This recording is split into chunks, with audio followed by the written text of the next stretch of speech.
I'm here with Daryl Mountain at Mountain Print and Design. Daryl, the last time we met was about a year ago, and quite a lot has happened in that time. Do you want to take me through the changes? Yeah, so we've done quite a lot in the last year. We've moved into new premises, obviously, that's where we are. We've invested in the JWEI and the JFX, as well as some other little bits, machines. And this new facility you've got is a great deal bigger than what you had last time. Yeah, it's perfect for us. So nice moving into a modern new building as well, being so close to London. It's just, yeah, can't fault it. We're standing in amongst all this new equipment that you've bought, some obviously a couple of years back, all from CMYUK.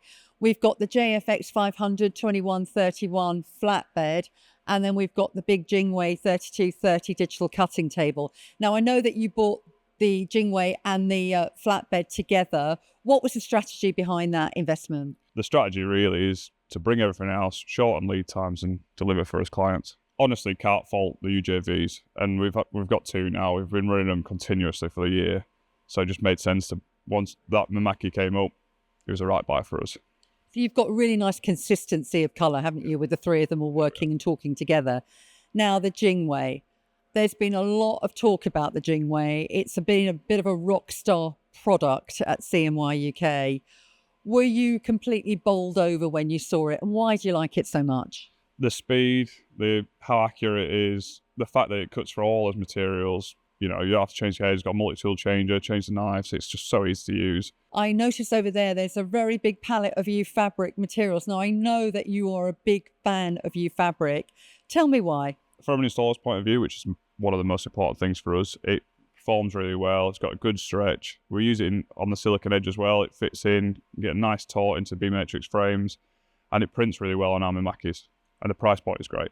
And are you a consignment stock customer? Consignment's been such a good thing for us. The lead times are so short in our industry. It helps us keep on top of everything. We're not waiting for stock to come in. And also helps with cash flow, because as we have the stock in-house, we don't actually get billed for it until we use it. You do your consignment count, you get invoiced for what you use. So if you have 15 rolls there and you don't use them in the month, it's absolutely fine. You've worked with CMYUK for quite a few years now. What's the secret to that relationship? When you need anything, if there's a question here or there, or if you need something servicing, they're really responsive. Like, I can't fault you guys. What does the future hold for Mountain Print? So currently we can print obviously everything up to 3.2 wide, no matter what it is. So I guess for the future investments, it'd be going bigger than 3.2. Ah, that means you're going to need a bit more room then, Daryl. I'd imagine so, yeah. I'll build another mezzanine or something. Okay, well, you're definitely in the right spot, aren't you? You've got a lot of space here, surrounded by beautiful countryside and so close to London as well. So thank you for spending time with us today, Daryl, and good luck. Spot on. Glad to see you.